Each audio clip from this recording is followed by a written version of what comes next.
Good afternoon. I hope you had a great conference so far. And now I want to tell you some things about developing desktop applications with Electron. How I do it, and also why you may want to do it or why not. So here's something directly, some elevator pitch directly from the Electron website. It says, build cross-platform desktop apps with JavaScript, HTML, and CSS. And if you can build a website, you can build a desktop application. So this is basically the summary of how you build desktop applications with Electron, and also why you may want to do it, probably because you already know those technologies. But let's dive a little bit deeper. Today I want to tell you why I use Electron and why you may want to not use it, or maybe give it a try. Then about the application I'm developing right now, what it does and why I use Electron to develop it. Then I want to show you how to get started with Electron development, and then dive a little bit deeper into some of the concepts, not all of them. And also I want to show you how to publish your app to a greater audience once you've finished developing it. The slides are already on SpeakerTech if you want to the PDF. Or since I'm using my own application to do this presentation, if you want to see how I make those slides using this app that you're seeing here, you can go to the marmota.app blog, where you can find the source code of the slides, which is basically a markdown file and a couple of images. So why would you want to use Electron to develop desktop applications? The bigger advantages are that you can easily create cross-platform apps for Windows, Linux, and macOS, basically, while sharing a lot of code, or even all of the code. You get auto-update and a couple of other cool features for free, or mostly for free. And it's sometimes the most economical solution to write an Electron app. As I've said, if you already have people who are familiar with working with web technologies, or if you have a web application that you want to package as a desktop app, or there could be many other reasons why this could be the cheapest solution for you, the company or person who writes the app, to do it with Electron. On the other hand, there are some serious downsides to Electron apps. And the most severe one for me is application size. So when I package a release of this application and upload it to the download servers, I'm uploading multiple packages, each has 100 megabytes. And of those 100 megabytes, there's probably 4 or 5 megabytes that I created. Everything else is the Electron runtime. It's basically Node.js and browser smashed together in a package, plus a little bit of front-end code. So it's really huge. The other one is resource usage. For many apps, it's not a big deal, but Electron apps start slower than a native app and probably consume more resources. So you might want to think of that. And also, native look and feel can be a problem. So it's easy to create an Electron app, and very cheap to create an Electron app that looks good on all the platforms that it's made for, but it's really, really hard to make an app that looks native on each and every platform you want to deploy it for. So maybe it's doable, but it's hard, and then it might be cheaper to create native apps, especially if you have some very UI-heavy apps, where you can't share a lot of code if you write all the front-end code in a platform-specific way. And for me, there are 3 more reasons why I made this application with Electron, and it's the power of the web, TypeScript, and the JavaScript ecosystem. What do I mean by that? I find it really easy to create something decent looking using HTML and CSS. I know that I'm not the greatest designer, but with HTML and CSS, I can create something that I'm not totally ashamed of, and that's much harder for me with other technologies. I know that CSS has kind of a learning curve, but still, when you know how to deal with it and the concepts, then you can create things with it with very little code. The other one is I can use all the capabilities that the browser brings out of the box, especially things like video elements, audio, animations, everything like that. I'm using Webpack in the background, so I get auto reload, I save a file, and I see the changes in the browser. You can use your favorite single-page application framework, like I use React, but you could use Vue, Angular, or whatever. And I also like the developer tools and the developer experience of developing for a Chrome browser. You have the Chrome developer tools and the debugging, both debugging the visual look and also the code is. I just like how you want to work, how you can work with it. The next thing that I like is that I can use TypeScript to develop a desktop application, because I fell in love a little bit with TypeScript. I really like it. You can do basic stuff with it like that, like you tell the compiler that a constant in this case is a string, and then you try to assign 5 to it, and it just doesn't work. But you can also do something more interesting with it. This is production code from the app itself, so it's top secret, don't tell anyone, right? So I define a channel for sending events to, which has a name and a function signature that defines the inputs and outputs of the event. And by the way, I'm drawing with my finger, even though I have my Surface Pen here, because today it decided to stop working. Of all the days, today. Anyway. So I define a type for those events, and then I can use this type, especially this function type, to define the function signature of a method on the API. And then I can create an object from this API which sends the event in a type-safe way.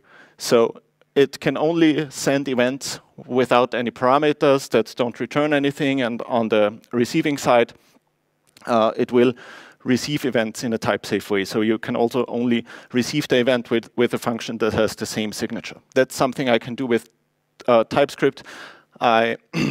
When I started this project, I had quite a few bugs with sending events where the function signatures didn't match between the sender and the receiver. And with this, they are basically impossible at the compile time.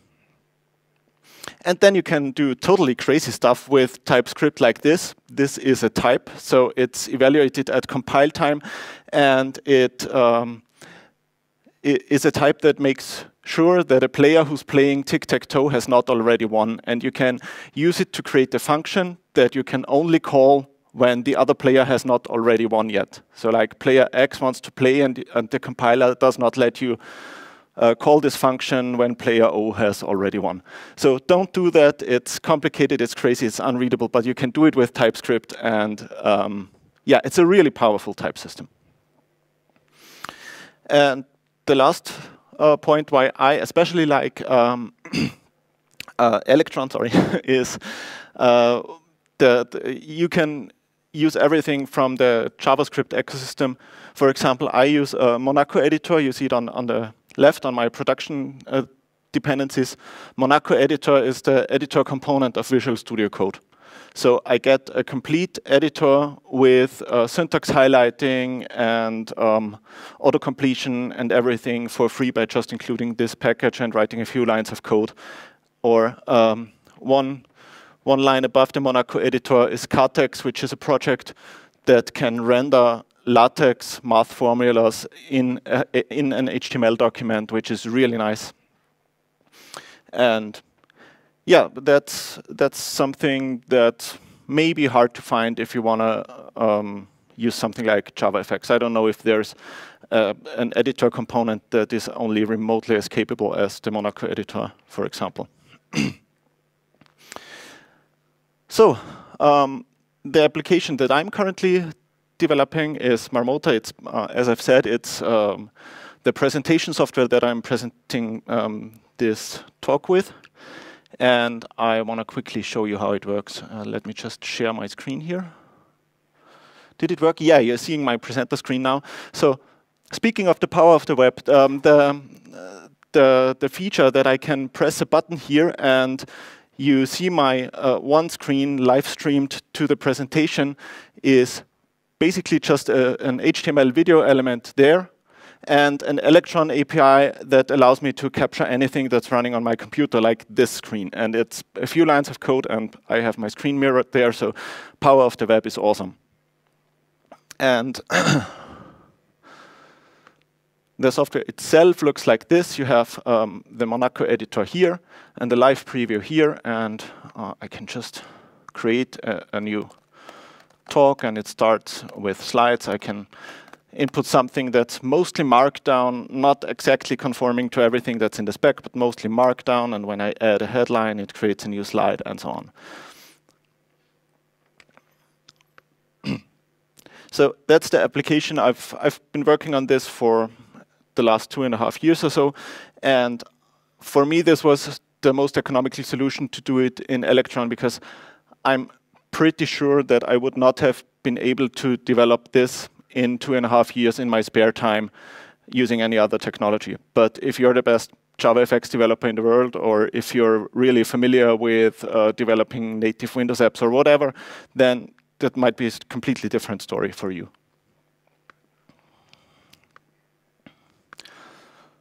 Let's get back to the presentation. So this was actually not the first Electron application I've been building. The first one was an application for a hardware company where we did visualization and optimization, basically showing paths through huge graphs. And that's where I learned to work with Electron, and I even got paid for it. Not like here, where I'll do everything for free, at least for now. So I'm pretty sure that every one of you wants to start writing Electron applications now, so how would you get started? Of course, there's multiple ways to get started developing Electron. After all, this is JavaScript. There's at least 500 ways to do everything. But the easiest way that I've found so far is Electron Forge, where you just run a little npx script that creates an application.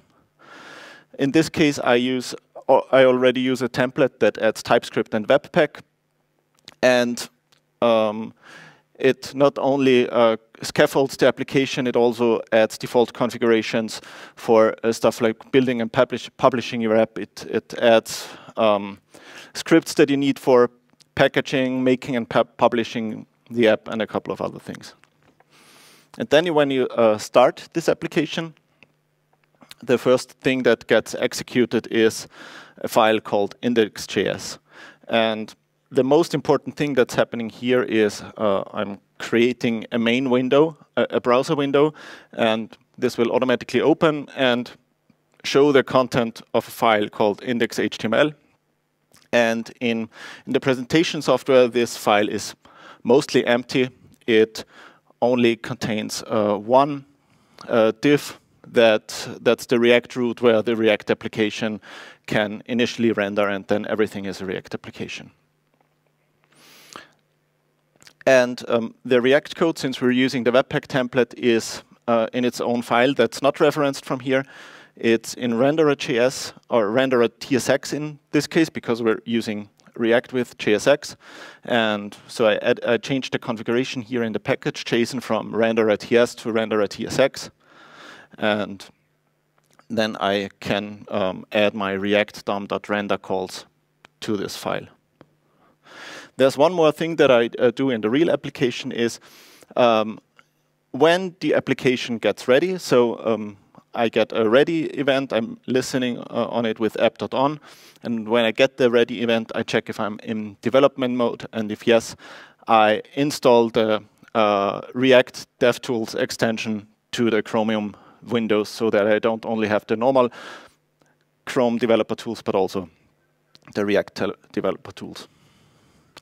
And since we used Webpack, the application is reloading automatically. Otherwise, I could just type rs in the window where it's running, and it would reload. And this is also something that I wanted to show you. So I created this app, and I can now npm start it here. It takes a little bit of time because we're using the Webpack template. It would be slightly faster without Webpack, but anyway, the application is starting up now, and we see this window here with Chrome DevTools on the right, and it says Hello World, and now we can make a React application from it, if you want to bear with me for a second. So I already created an empty React component. The simplest possible way to write a React component is just a function that returns some JSX code. JSX looks like HTML, but isn't. So I could add here something like a headline that says hello from React. Oh yeah, sorry. Is it better? And then we need some element that we can find where React can attach its rendering to. So I add a div here with an ID. Let's just call it root. It's a bad name, but anyway. And here I can do something like a React DOM.render my component. Oh, it doesn't need any content. And document get element by ID, and I think I called it root.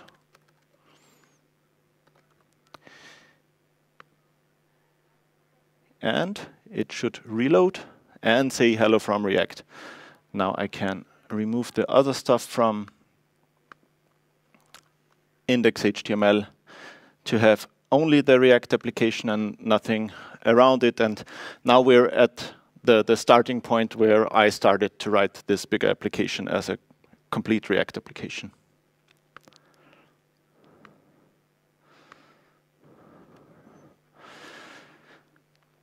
Okay, so what is Electron? How does it work? As I've said before, it's basically Node.js and Chromium smashed together into a single executable.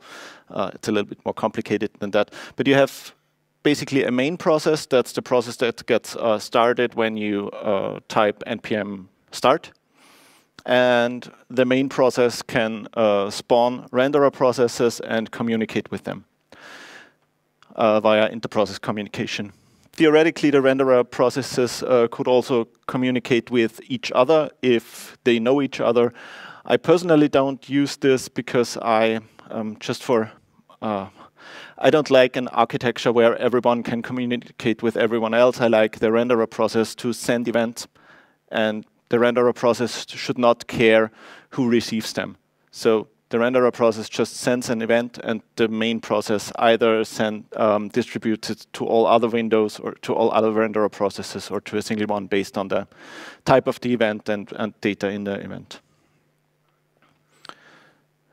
So the renderer processes are browser windows,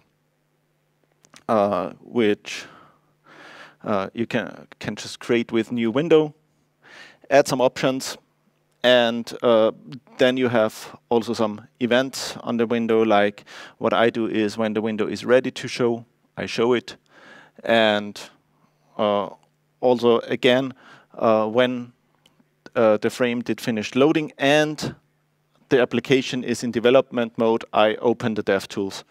So Here you don't see any dev tools because this is the production application, but if I would start the development application, then we would have the Chrome dev tools on the right or wherever you want to dock them.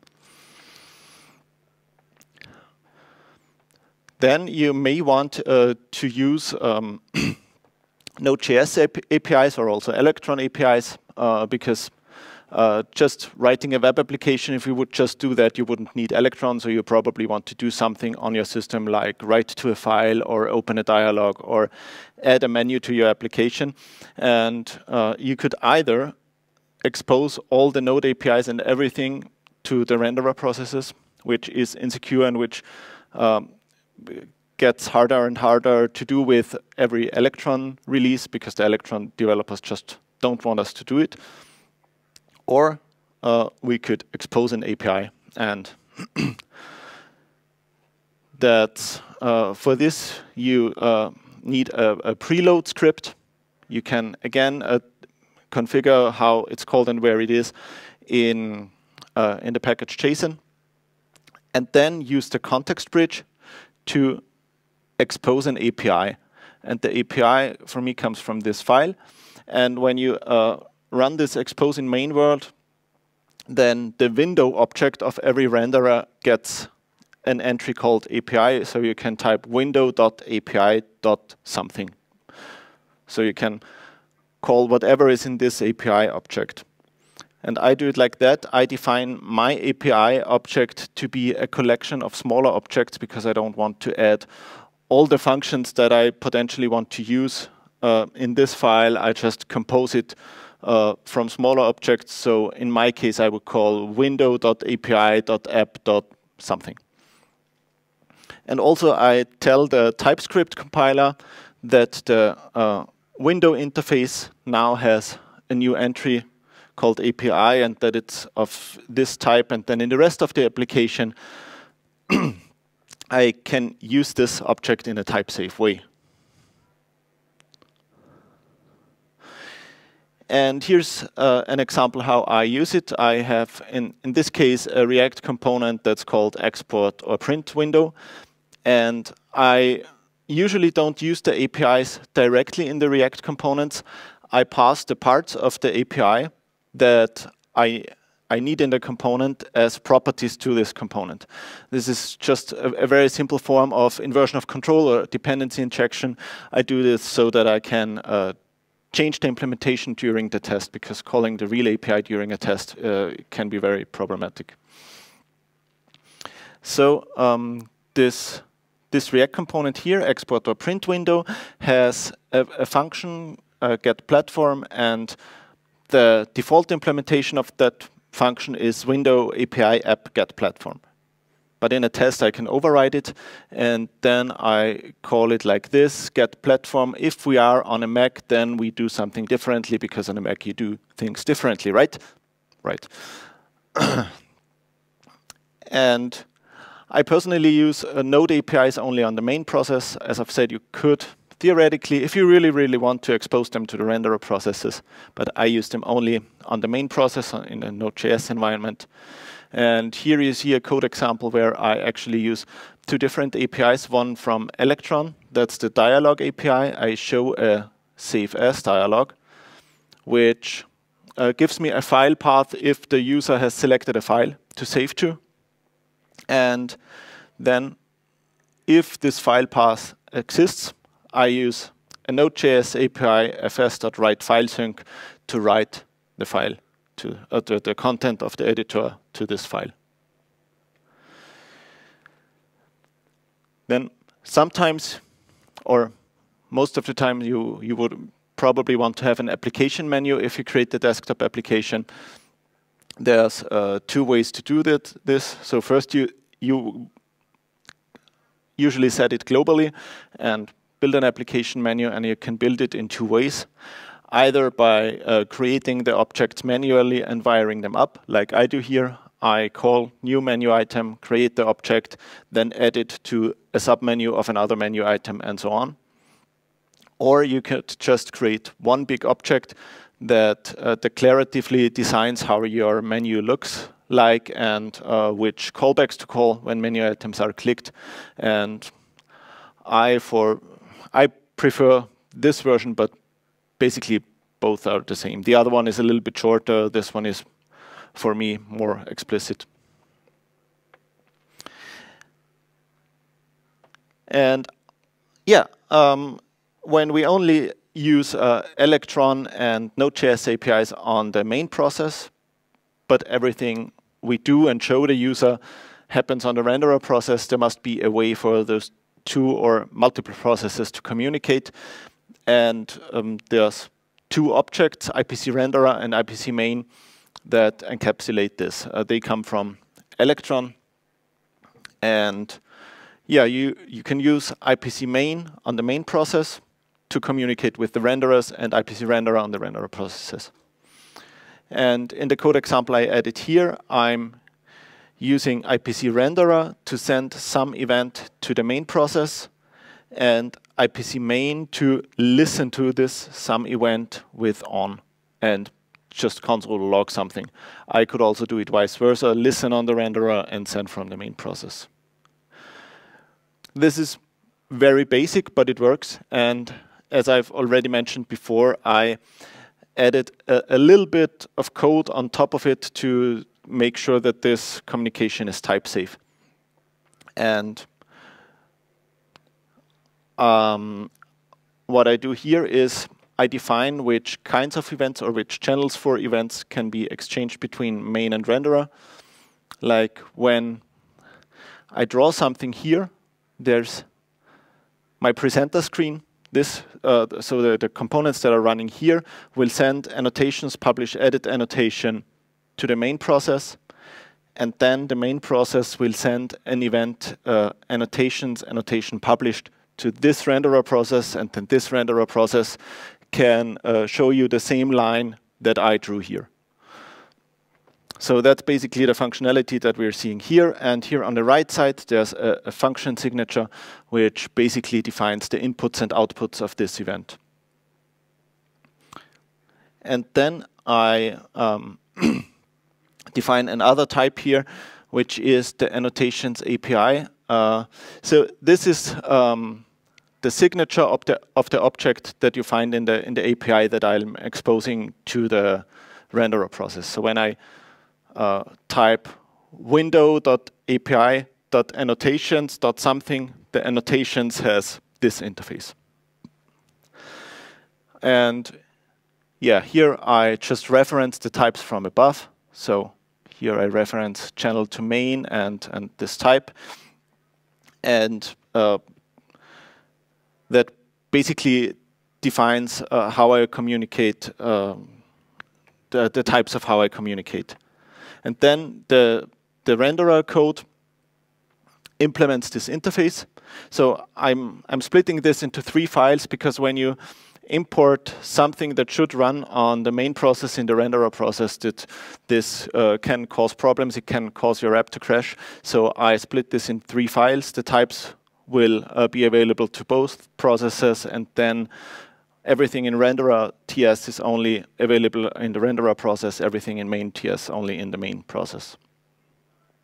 So here I implement this interface, and when this renderer process calls publish edit annotation, then I'm sending a synchronous event to the main process, which says I just added another annotation. And then I can also create a callback or register a callback here. So if the other process publishes an annotation, then I can listen to it with renderer IPC.on and use annotation published and call the callback. And on the main process, I listen to this event, and everything here is type safe. I listen to this event, and if I receive it, I call this function, which will distribute the edit annotation to all the other windows that must know about it.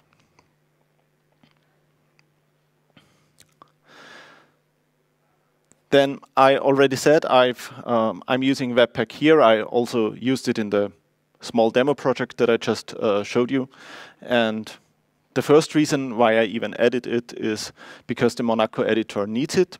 And then I also saw that the auto reload is working reasonably well, that using imports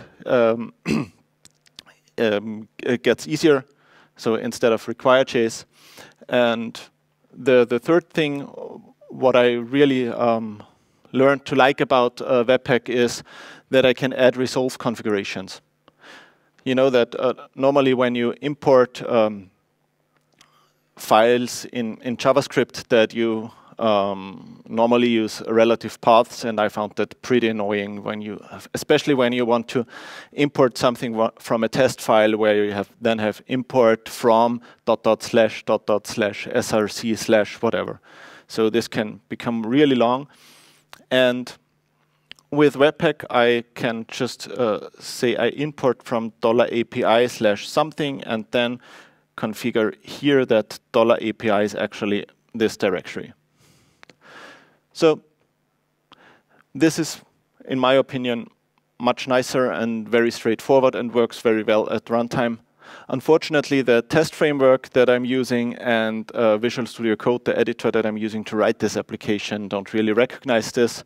So I also had to add the same resolve configurations to the chest config, where I add the same configuration here, and to my TypeScript config, so that also the editor knows those resolves. So here API is this. I was thinking about it would probably be pretty easy to have the configuration only here and then write some Java code that makes this configuration available to Chest and Webpack.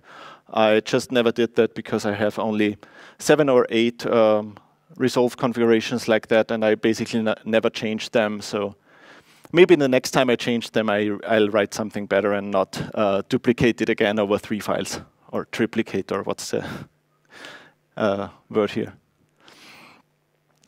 Also, one more thing that I had lost quite a bit of time Googling was when you want to dynamically add certain types of content to your browser, you have to configure the content security policy correctly. And normally, this is as easy as adding a meta tag to your HTML, like that. But since I'm using Webpack for auto-reloading, this configuration gets lost when it reloads the page. And so with Webpack, you also must add it to the package JSON so that it also works in development mode. Now, the final bigger block I want to show you is, once you did create your application, how you can build, package, and publish it so that you can distribute it to a larger audience. So as I've said, with Electron Forge, you basically already get the scaffold for that. You already have all the dependencies that you need. You just need to add a little bit of configuration, and then you can type npm run make, and you'll get the published application. And for Windows, the configuration looks like that. You're configuring a single maker, which is Squirrel Windows. It can have a remote releases entry. So if you already have previous releases and give the maker this remote releases entry, then it will not only contain a setup package to install the application, but also packages for automatically updating the application. And then you need a code signing certificate, otherwise it's not really possible to distribute it and so that other people can install the application. Windows would just prevent you from doing it. And you can bet that this is not my real code signing certificate password. I didn't want to have that in my package JSON, so I wrote a little script that replaces the password. Oh, that was not the right. That replaces the password, then runs the build, and then reverts the package JSON. That's probably not the best way to do it, especially if you would do this on a CI server. Then you probably would not want to do it like that, but use CI server functionality. But I publish a new version of this every 2 to 4 weeks, so I can run this script once and then get my exe file. And then when I run this script, or when I run npm run make with the correct configuration, I get a couple of files. The first one is releases. That's just a text file which references all the releases that are currently known and their cryptographic hashes, so that the auto app updater can check whether there are updates or not. Then I got 3 packages for the new application, a setup, and 2 NuGet packages for the auto updater, and it also downloaded the NuGet package for the old version to create the auto update packages. And installing it on Windows is just downloading and double-clicking the exe file. It will install it and start the application afterwards. On the Mac, it's slightly more complicated. You don't only have to configure the maker, which really makes the application, but also the packager. Here you configure things like your Apple ID. You need an Apple developer account, your app-specific password for notarizing and signing, and entitlements that your application might need. Every electronic application needs an entitlement to be allowed to generate code at runtime because it has a JIT compiler, and so on. And then I configured 2 makers. Theoretically, you could do away with only the zip file, but installing the app from the zip is not that easy, so I also added a DMG file. So I offer the DMG file as a download where users can install it, and then the auto updater will use the zip file to do automatic updates. When I run npm run make on my Mac, I get this result, a DMG file and a zip file. And when you double-click the DMG file, it's just like installing any other Mac application. You drag that little marmot over to the applications folder and the app is installed. For Linux, the configuration is almost the simplest of the 3. But then again, creating the repositories for the package managers is a little bit harder, and you have to do it on a command line. So here, when I run npm run make, I get a Debian package and an RPM package, and that's it. And then I have another little script that creates me a Fedora repository and an Ubuntu repository, or a DNF repository and an apt repository. That's it. And then you can use your package manager to install and update the application. Works like that you first add the repository to the package manager, import the code signing public key, and then you can install and run it on Linux. Speaking of code signing, on Windows, it's good to have an extended validation certificate. This is not only much more expensive than a normal code signing certificate, it's also easier for your users to use. So a little bit of downside for me, I spent more money, but then when you download the app, you don't get any Windows Defender warnings because I paid more, basically. On a macOS, I already mentioned that you need an Apple developer account, and you must configure the app-specific password, and that's it. Everything else is automatically done. And on Linux, it's any GPG key that you create yourself, and then you hope that your users will trust you. Okay, auto update on Linux. I already said that users can just use their package manager, and on Windows and Mac, you can add a little bit of code for your application to check for updates during startup, and that code looks like this. I first have an updater React component, which can show a download pop-up. So when it checks for updates when it starts up, and when there are updates available, it shows a little pop-up asking if you want to update now or skip this update, wait until later, or whatever. So that's just a very small React component that can show a pop-up or not. And then the real magic happens on the main process, where check for updates is implemented. So the order to read this is that basically I call auto update the check for updates. I first configure it with a feed URL, and again, this feed URL looks different when you're on a Mac because reasons. But anyway, you configure it with a feed URL, then call check for updates. And when an update was downloaded, I send this event to the renderer process, and then the renderer process will display the update pop-up. On Windows, to make this work, just upload the files that you got from npm run make to any web server, and it will read the releases file, see that there are updates, download them, and show the pop-up. On a Mac, you need a Squirrel server, and I found a Squirrel server on GitHub that I didn't want to run because it saves all past versions to a database and whatnot. And with a bit of code reading, I found out that the main thing that the Squirrel server does is check whether the user is already on the correct version. If not, return HTTP response code 200 with a little JSON that points to the download URL. And if the user already is on the correct version, it answers HTTP 204, and that's it. So instead of downloading a Docker image and a database and running the Squirrel server that I found on GitHub, I have this little PHP script, and that's enough for now.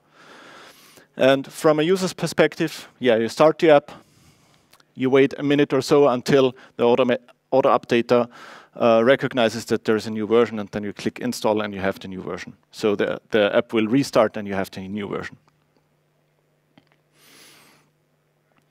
Okay, and on Linux, we could do the same thing with the package manager.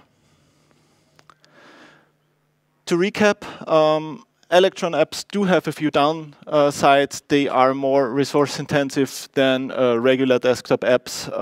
They have a huge package size, and some people just don't like the look and feel of them, that they are not looking really native, except when you spend a lot of time making them look native. But they can be the most economic option and the quickest option to create a desktop app that runs on multiple platforms. And that was it. My name is David. You can find me on my website, on Twitter. You can already find the presentation slides on SpeakerDeck or on the marmota.app blog. And if you have any questions, I think we have 1 or 2 minutes left.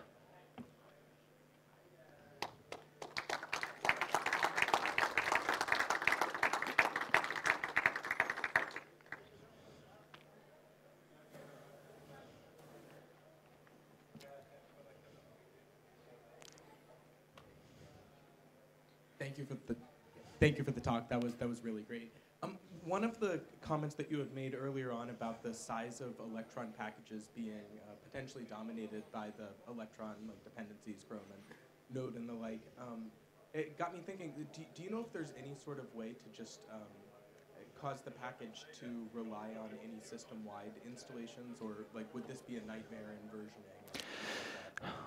I think Electron does not that. I found something that's based on Rust, and I think Servo, or no, not Servo, something that's based on Rust that works in a similar way than Electron, but uses the system browser, and I completely forgot how it's called. I'm sorry.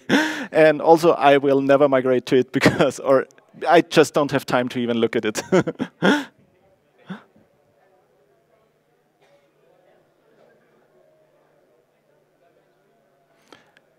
Okay, then, thank you, and enjoy the rest of the conference.